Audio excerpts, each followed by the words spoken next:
오늘 우리에게 주신 하나님 말씀 마태복음 13장 3절에서 23절까지의 말씀입니다.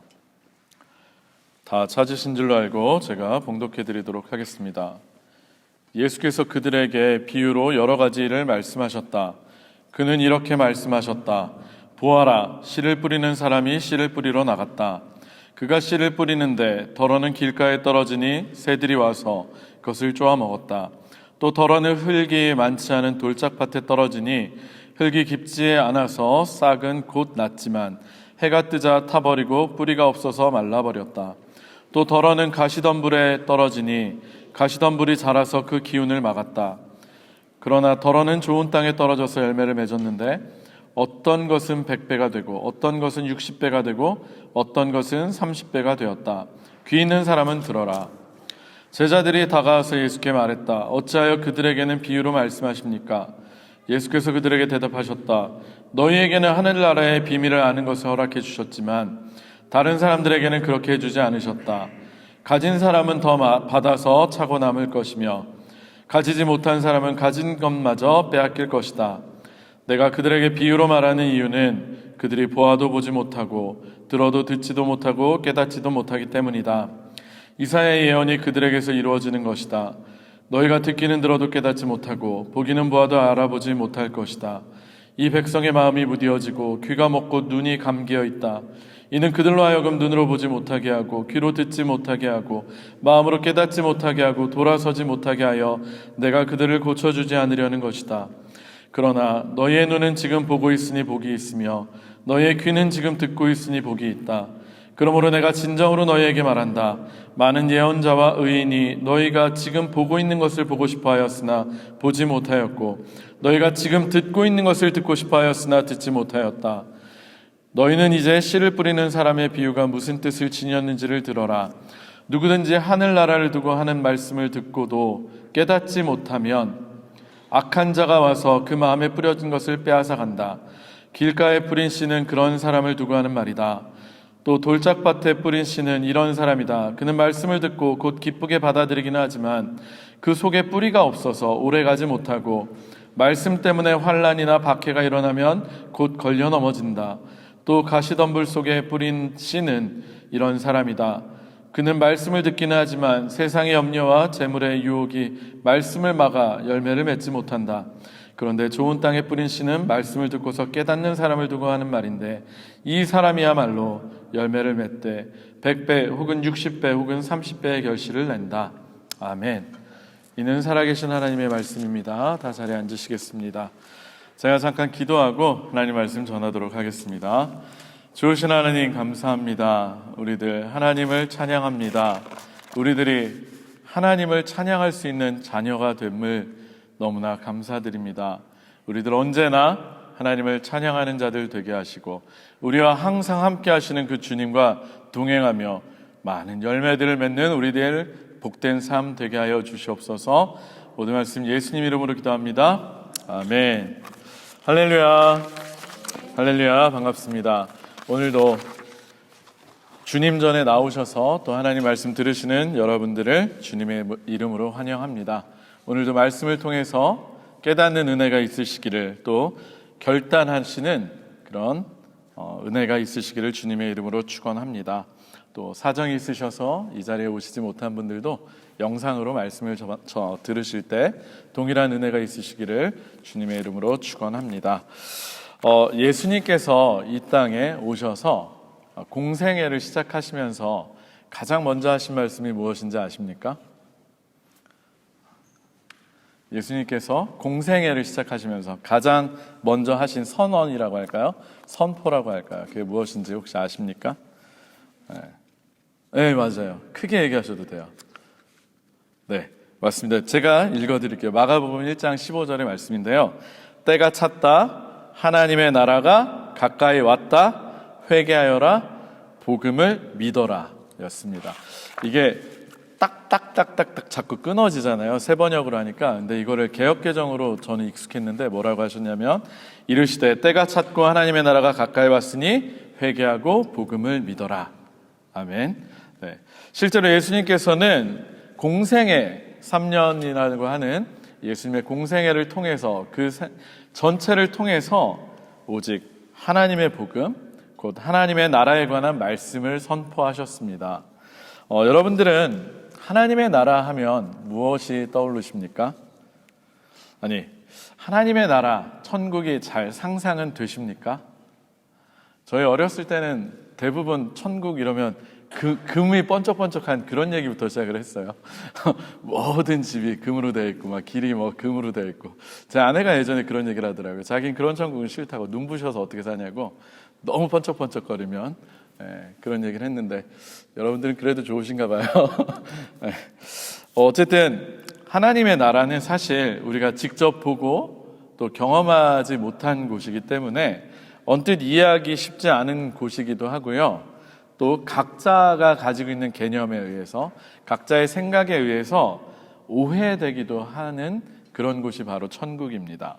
그래서 예수님께서는 하나님의 나라에 대해서 말씀하실 때 특별한 설명 방법을 가지고 말씀을 하셨습니다. 그게 무엇이죠? 오늘의 말씀처럼? 네, 맞습니다. 비유라는 방법을 통해서 예수님께서는 천국에 대한 말씀을 많이 하셨습니다. 예수님의 별명이 여러 가지가 있어요. 학자들이나 목사님들은 이제 예수님의 별명을 붙이는데 그 중에 하나가 예수님은 정말로 뛰어난 이야기꾼이시다라고 그렇게 말을 합니다. 그 이야기꾼, 정말 뛰어난 이야기꾼이신 예수님께서는 당시 사람들이 그들의 실제 생활에서 직접 경험하고 잘 알고 있는 익숙한 것들을 통해서 하나님의 나라에 관해 이해할 수 있도록 비유로 말씀을 하셨던 것입니다. 특별히 오늘 우리가 함께 읽은 마태복음 13장은 예수님의 비유들이 잔뜩 모여져 있는 그런 비유에 관한 장이라고 유명하기도 합니다. 아마 여러분들께서도 굉장히 많이 들어서 익숙하게 알고 계신 천국에 대한 비유, 천국은 마치 이런 시리즈들 있잖아요. 그런 비유들이 다 마태복음 13장에 들어 있습니다. 저는 오늘 마태복음 13장에 나오는 비유들 중에서 가장 먼저 나오는 이 비유의 말씀이자 우리들에게도 굉장히 너무나 잘 알려진 씨 뿌리는 사람의 비유의 말씀을 가지고 오늘 말씀을 전하고자 합니다. 모르시는 분 아무도 없으시죠? 이 비유? 다 주일학교 때부터 많이 들어보셨죠?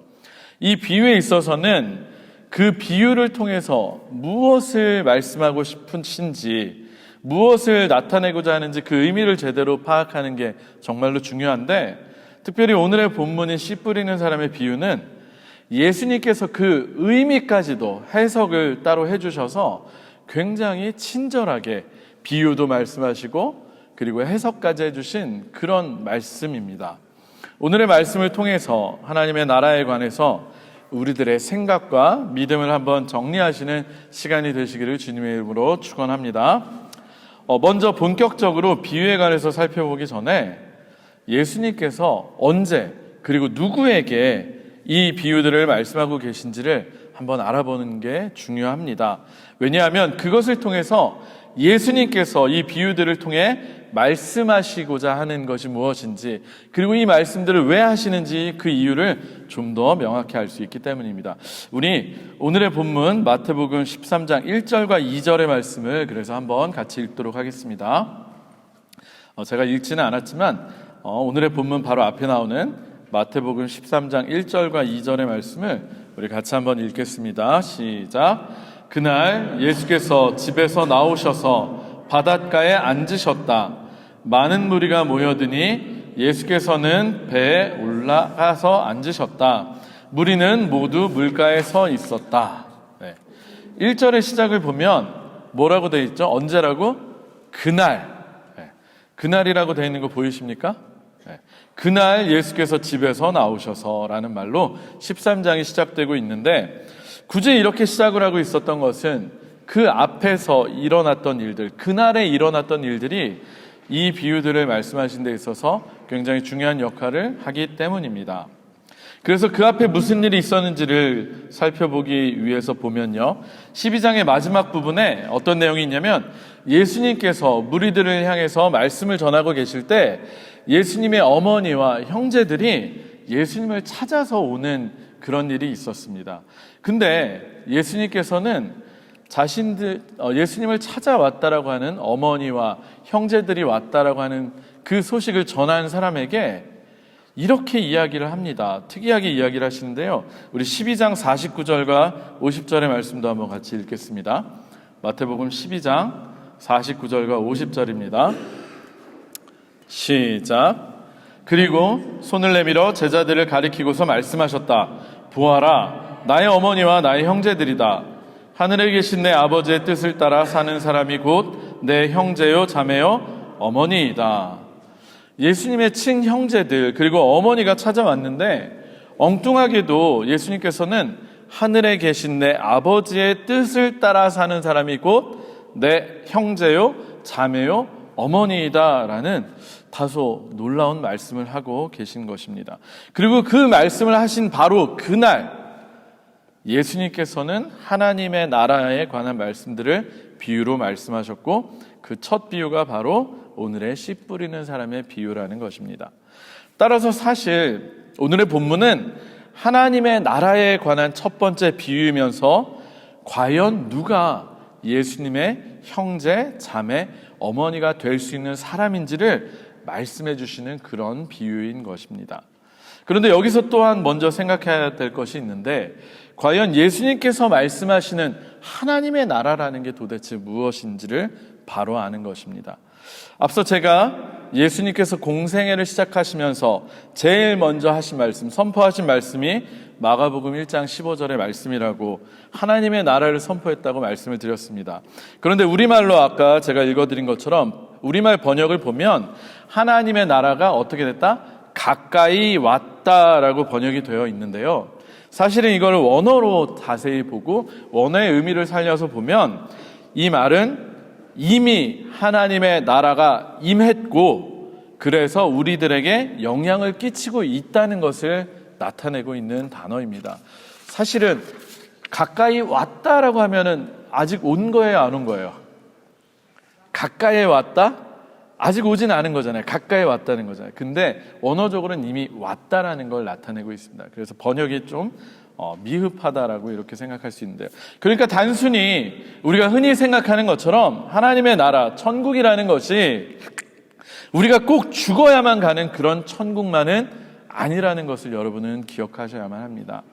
실제로 하나님의 나라로 번역된 바실레이아 투 데우라고 하는 그런 헬라어 단어 뜻을 보면요, 이것은 장소나 공간의 개념이라기보다는 오히려 통치의 영역을 나타냅니다.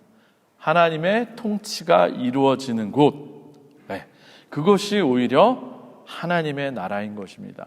그러니까 어떻게 생각하면 지금 이 자리에서 하나님의 통치가 이루어지고 있다면 여기는 어디입니까? 바로 하나님의 나라인 것입니다.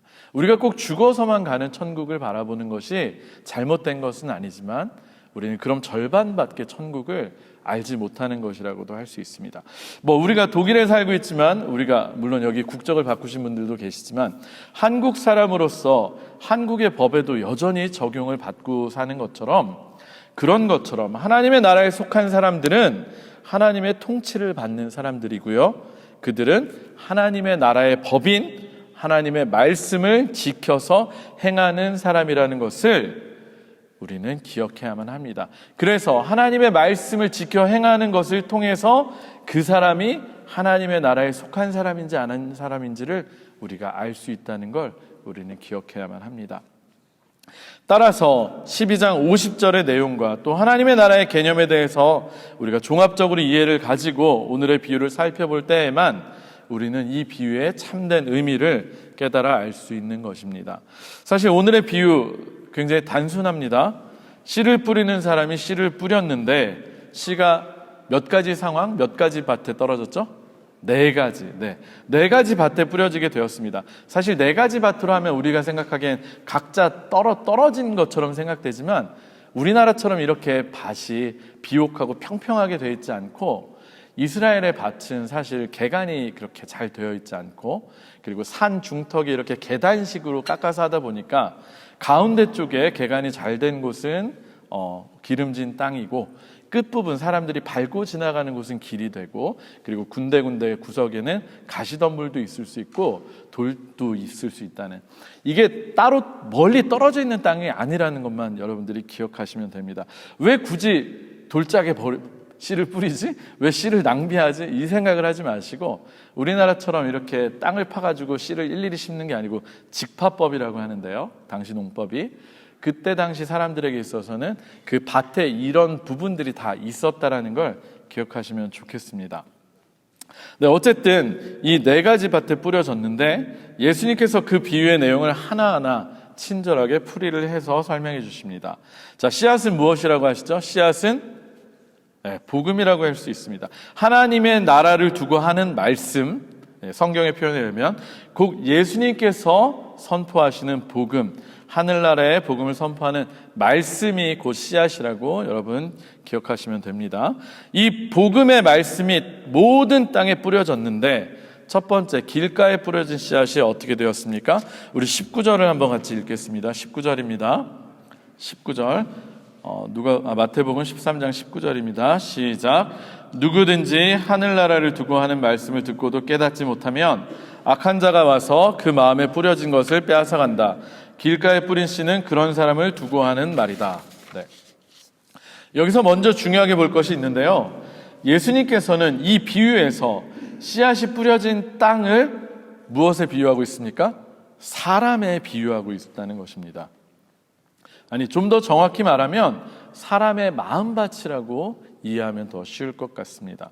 그렇다면 길가는 어떤 마음밭을 가진 사람이겠습니까?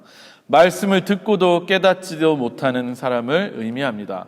길은 어떻습니까? 사람들이 많이 밟고 지나가서 단단하게 굳어져 있어서 씨앗이 던져져도 쉽사리 땅을 뚫고 들어가서 뿌리를 내리지를 못합니다. 이건 무엇이냐면 자기의 생각과 뜻으로 마음이 단단하게 굳어져 있어서 하나님의 말씀이 조금도 뿌리 내리지 못하고 그대로 튕겨져 나가는 사람을 의미합니다. 그때 어떻게 된다고요? 악한 자가 와서 그 마음에 뿌려진 그 말씀을 빼앗아 간다고 합니다. 두 번째로 돌짝밭에 뿌려진 씨는 어떻게 됩니까? 우리 20절, 21절을 또 같이 읽겠습니다. 20절과 21절입니다. 시작. 또 돌짝밭에 뿌린 씨는 이런 사람이다.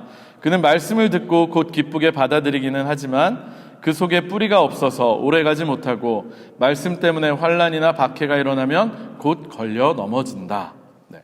돌짝밭은 어떤 사람을 의미하냐면 말씀을 처음에는 기쁘게 받아들입니다. 말씀을 처음에는 정말 아멘하고 내게 주신 말씀이구나 기쁘게 받아들이지만 뿌리가 없어서 오래가지 못하고 환난이 찾아오거나 박해가 좀 다가오거나 하면 그 믿음을 저버리는 사람들을 이야기합니다. 듣기 좋은 말씀, 자신이 좋아하는 말씀들만 취하려는 사람일 수도 있겠고요. 또는 감정적인 기분에 따라서 좌지우지되는 사람들이 아마도 이런 사람들일 수 있을 것입니다.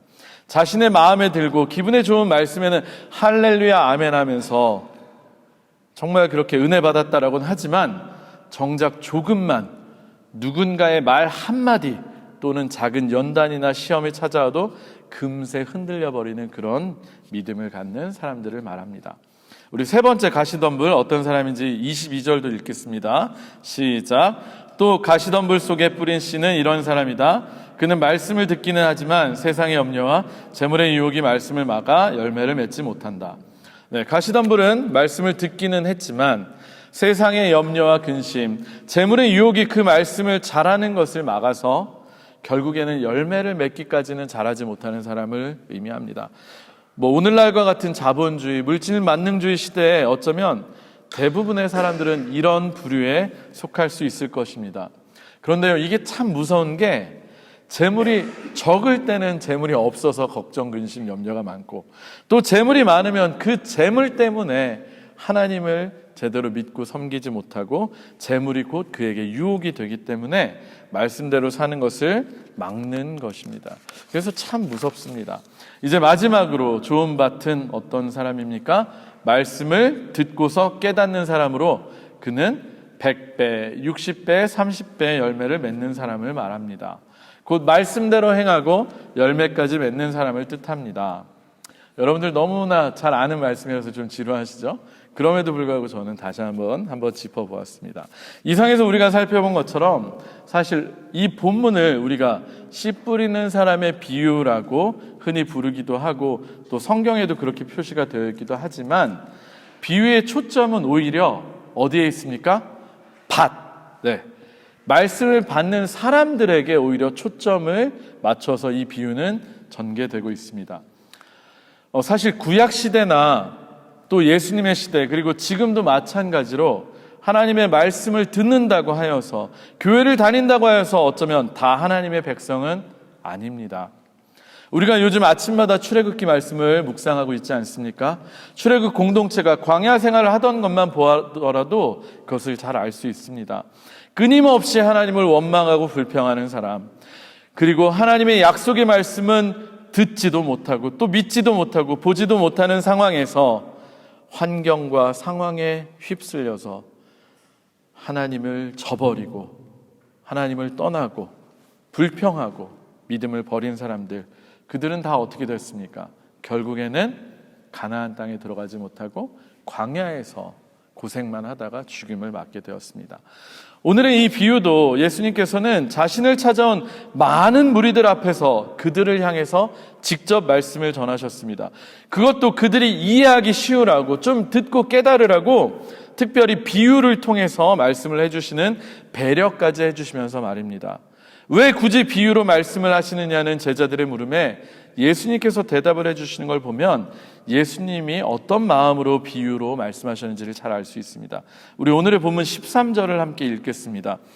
13절 우리 같이 한번 읽겠습니다. 시작. 내가 그들에게 비유로 말하는 이유는 그들이 보아도 보지 못하고 들어도 듣지 못하고 깨닫지도 못하기 때문이다. 네. 그런데 예수님께서 안타깝게 생각하시는 그들이 보아도 보지 못하고 들어도 듣지 못하는 것이 과연 무엇이겠습니까? 우리 17절의 말씀에 힌트가 나와 있는데요. 17절의 말씀을 함께 읽겠습니다. 시작. 그러므로 내가 진정으로 너희에게 말한다. 많은 예언자와 의인이 너희가 지금 보고 있는 것을 보고 싶어 하였으나 보지 못하였고 너희가 지금 듣고 있는 것을 듣고 싶어 하였으나 듣지 못하였다.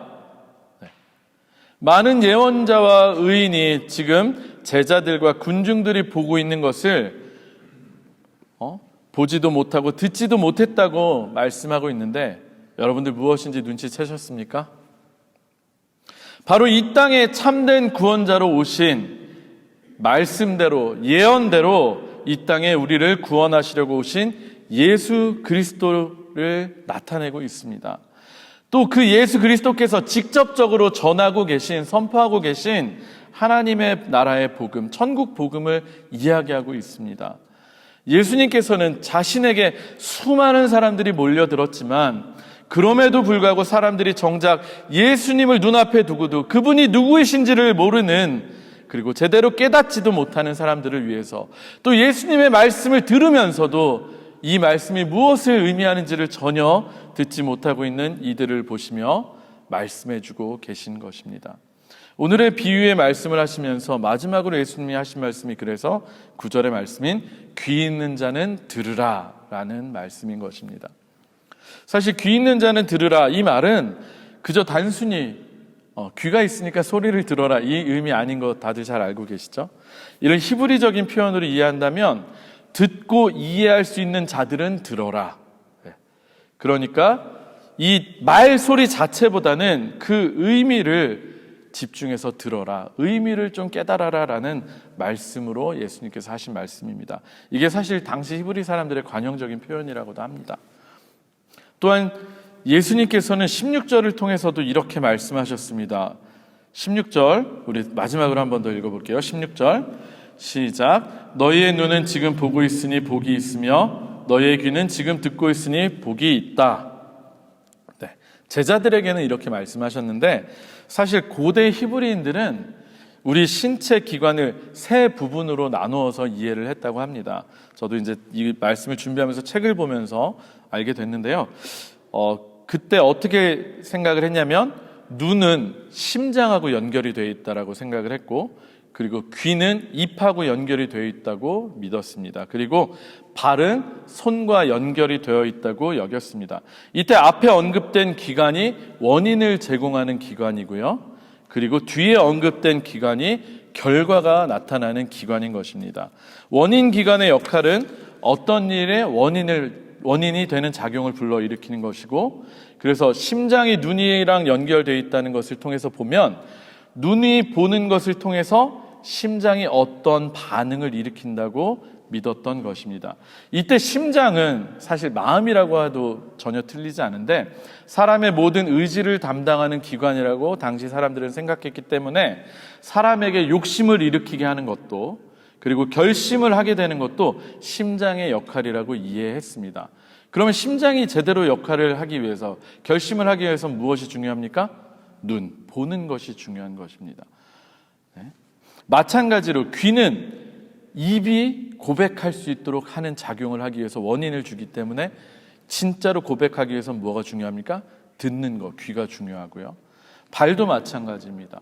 그 발이 가는 곳곳마다 밟는 곳에서 영향을 받아서 손으로 행하는 것들이 일어나는 것이고요. 따라서 너희 눈은 봄으로써, 너희 귀는 들음으로써 복이 있다는 말은 단순히 무엇인가를 보고 듣는다는 의미를 넘어섭니다.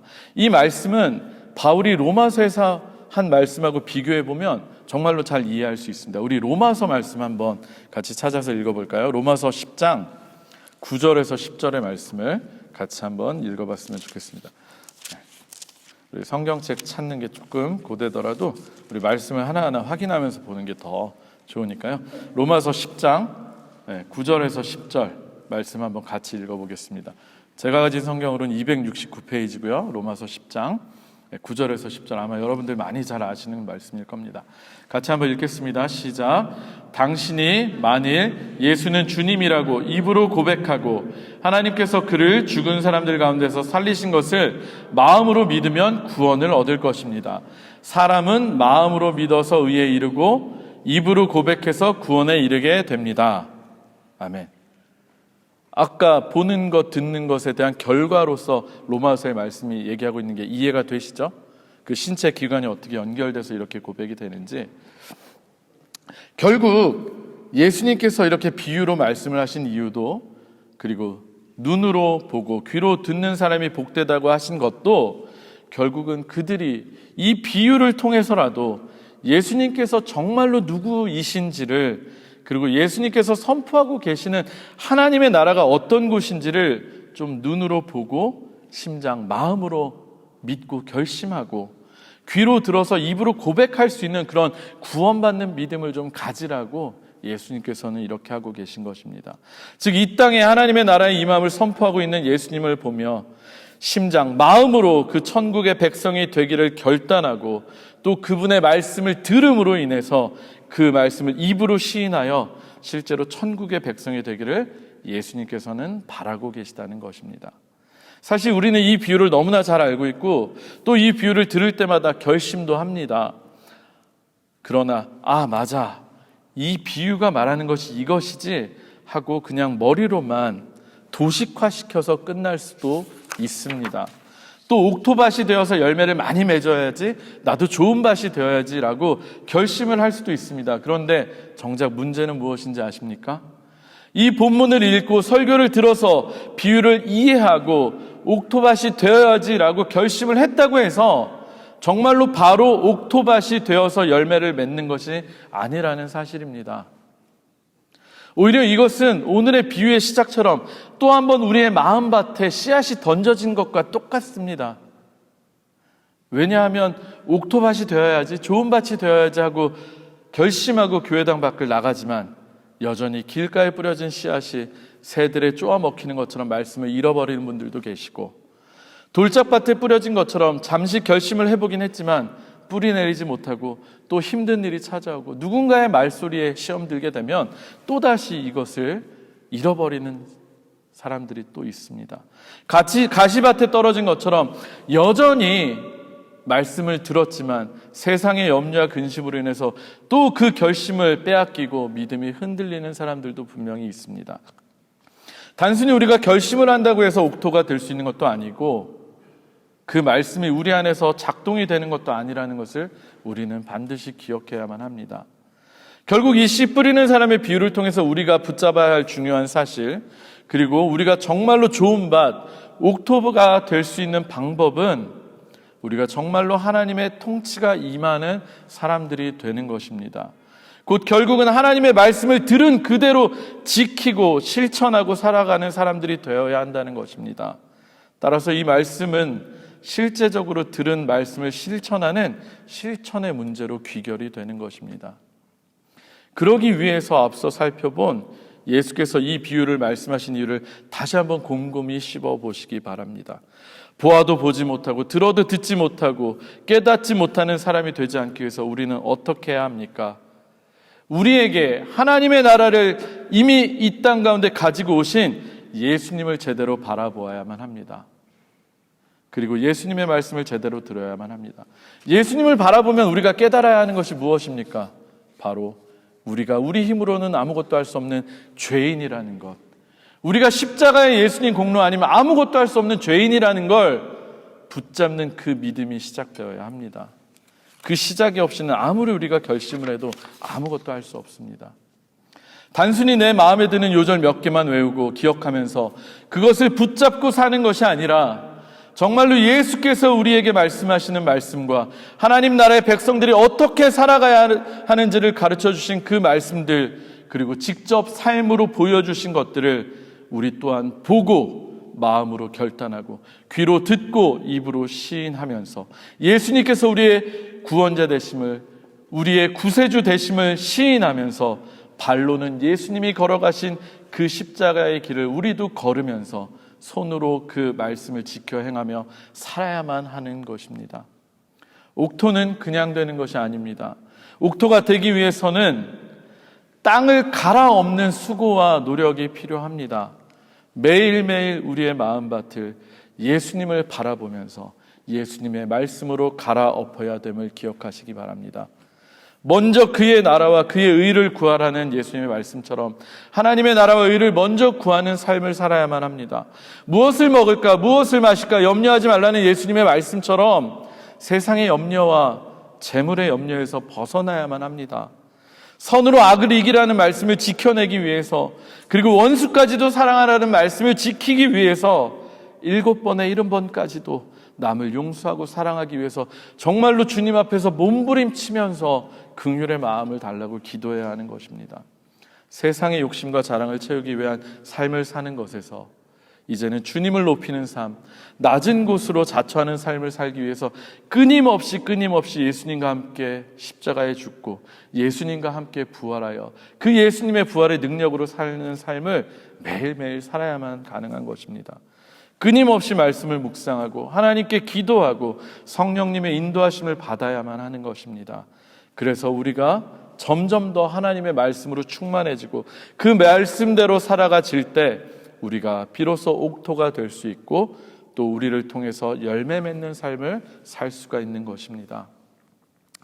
말씀을 마무리하도록 하겠습니다. 사랑하는 성도 여러분, 성경에서 말씀하시는 예수님이 누구신지를 제대로 보시기를, 정말 예수님이 누구신지를 제대로 알고 믿으시기를 주님의 이름으로 축원합니다. 예수님의 말씀을 정말로 제대로 듣고 입으로 시인하고 발로 예수님이 걸어가신 그 좁은 길을 걸으며 손으로 직접 예수님처럼 행하시는 여러분들이 되시기를 주님의 이름으로 축원합니다. 하나님의 나라는 이미 이곳에 임했습니다. 하나님의 말씀은 지금도 계속 우리에게 뿌려지고 있습니다. 아니, 이미 뿌려졌습니다. 아까 우리가 부른 찬송가 438장의 가사가 정말로 놀랍고 은혜로운 고백입니다. 내 영혼이 은총 입어라는 찬양, 제가 주보에도 복사해 놨으니까 한번 주보를 보시기 바랍니다. 제가 한번 가사를 읽어드리겠습니다. 내 영혼이 은총 입어 중한 죄짐 벗고 보니 슬픔 많은 이 세상도 무엇으로 화하도다? 천국으로 화하도다. 이미 은총을 입은 사람은 아무리 슬픔이 많고 아무리 어려운 곳이라도 이곳에서 천국을 경험합니다. 주의 말씀 뵙기 전에 멀리 뵈던 하늘나라, 예수님의 말씀을 제대로 듣기 전에는 그저 저 멀리 떨어진 것으로 생각했던 그 하늘나라가 이제 내 마음속에 정말 제대로 심어져서 열매가 맺히니까 내 마음속에 이루어지니 이미 경험하고 있지만 날로 날로 더더욱 가까워지고 있다는 이 고백. 3절입니다. 높은 산이 거친들이 초막이라 궁궐이나 죄송합니다. 내 주 예수 모신 곳이 그 어디나 하늘나라. 그 어디에 있든지 부하든 가난하든 상관없이 정말 내가 하나님의 통치 아래만 있다면, 하나님의 말씀 아래 내가 거할 수만 있다면 그 어디나 다 하늘나라라는 이 고백, 여러분들의 고백이 되시기를 부탁드립니다. 할렐루야 찬양하세. 내 모든 죄 사함받고 주 예수와 동행하니 그 어디나 하늘나라. 우리에게 있어서 정말 중요한 건 예수님을 온전히 바라보는 것입니다. 그 바라봄을 통해서 우리가 죄인됨을 다시 한번 깨닫고 그 주님의 십자가 앞에 나도 같이 죽고 예수와 함께 다시 살고 늘 동행하는 순간 우리는 그 어디에서나 하늘나라를 경험하실 줄로 믿습니다.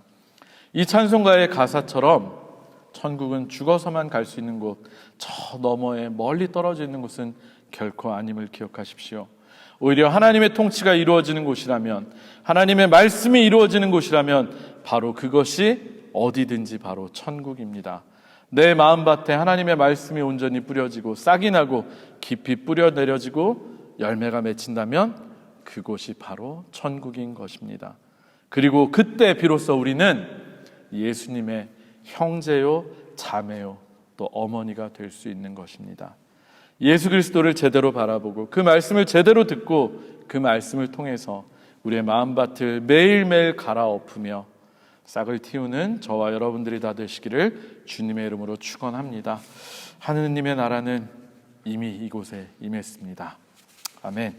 우리 이 시간에 한번 같이 찬양하고 기도했으면 좋겠습니다.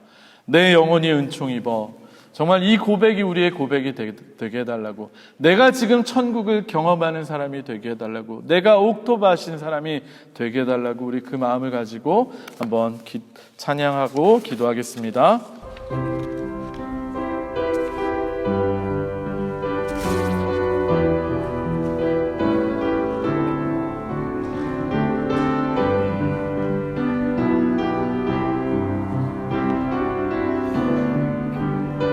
내 영혼이 은총 입어, 내 영혼이 은총 입어, 중한 죄짐 벗고 보니 슬픔 많은 이 세상도 천국으로 화하도다. 할렐루야 찬양하세. 내 모든 죄 받고 주 예수와 동행하니 그 어디나 하늘나라. 주의 얼굴 뵙기 전에 멀리 뵈던 하늘나라. 내 마음속에 이루어지니 날로 날로 가깝도다. 할렐루야 찬양하세. 내 모든 죄 사함받고 주 예수와 동행하니 그 어디나 하늘나라. 높은 산이 거친 들이 초막이나 궁궐이나 내 주 예수 모신 곳이 그 어디나 하늘나라. 할렐루야 찬양하세. 내 모든 죄 사함받고 주 예수와 동행하니 그 어디나 하늘나라. 우리 시간에 잠시 한번 기도합시다. 하나님, 우리가 정말 머리로만 아는 사람들이 아니길 원합니다. 우리가 이 비유의 말씀 모르지 않습니다. 수십 번, 수백 번 들어왔습니다. 하지만 우리가 정말로 옥토밭이 되어 있고, 우리가 정말로 열매 맺는 자들, 그리고 특별히 이미 하나님의 나라의 통치를 받는 사람들인지 우리들 한번 돌이켜봅니다. 하나님, 우리들 다시 한번 주님을 제대로 바라봄으로, 주님의 말씀을 제대로 들음으로 말미암아 정말 하나님의 나라가 우리 안에 임할 수 있도록 우리를 인도하여 주시옵소서. 우리 이 마음 가지고 한번 다 같이 통성으로 기도하겠습니다. 좋으신 아버지 하나님, 감사합니다. 우리들을 오늘도 하나님의 말씀을 들을 수 있게 해주시고, 하나님 앞으로 또 예수님 앞으로 불러 모아 주시니 감사합니다. 하나님 아버지, 우리들의 마음이 과연 어떤 마음 상태입니까? 우리의 마음밭은 우리는 과연 어떤 사람입니까? 하나님, 우리들 그저 수많은 군중들, 보기는 보아도 보지 못하고 듣기는 들어도 깨닫지 못하는 그런 어리석은 안타까운 자들이 되지 않기 원합니다. 많은 예언자들과 선지자들이, 의인들이 바라고 바라던 그 예수님이 친히 이 땅에 오셨고, 그분의 말씀이 우리에게 성경으로 주어졌고, 여전히 지금도 우리와 함께 하신 하나님이시고 여전히 함께 하시는 주님이신데, 우리들 그것과는 상관없는 인생을 살고 있지 않은지 우리들을 돌이켜봅니다. 하나님, 다시 한번 예수님을 온전히 보고 또 듣고, 그래서 우리 마음으로 결심하며 또 우리의 입으로 시인하여 구원에 이르는 우리들 되게 하여 주시옵소서. 주 예수 그리스도를 온전히 깨달아 아는 우리들 되게 하시고, 우리의 마음밭이 옥토밭으로 변할 수 있도록 매일매일 우리가 주와 함께 죽고 사는 우리들 되게 하여 주시옵소서. 제가 잠깐 기도하겠습니다. 하나님, 감사합니다. 우리가 너무나 잘 아는 말씀이지만 이 말씀을 가지고 다시 한번 우리의 믿음을 또 돌이켜봅니다. 하나님, 우리들 정말로 예수님을 보기는 보아도 또 듣기는 들어도 깨닫지 못하는 어리석은 자들 되지 않게 하여 주시옵소서. 참으로 그 약에서 예언되었던, 그리고 많은 의인들과 예언자들이 보고 싶어 했던 그 주님이 이 땅에 오셨고, 우리에게 또 말씀으로 친히 지금도 함께 계심에도 불구하고 우리들이 보지 못하고 듣지 못하는 어리석은 자들 되지 않게 하여 주옵소서. 우리들이 예수 그리스도의 십자가를 통해서 우리의 죄인됨을 고백하고, 늘 날마다 우리의 계획과 생각과 우리의 뜻이 아니라 하나님의 말씀을 듣고 따르며 우리가 하나님의 통치를 받는 하나님 나라의 백성들이 되게 하여 주옵소서. 그래서 우리가 상황과 환경에 영향받지 않고 지금 오늘 이 자리에서부터, 바로 지금부터 하나님의 나라를 경험할 수 있는 우리들 되게 하여 주옵소서. 우리가 함께 불렀던 찬송가 438장의 고백이 바로 나의 고백이 되기를 원합니다. 주님 역사하여 주시옵소서. 예수님의 이름으로 간절히 기도합니다. 아멘.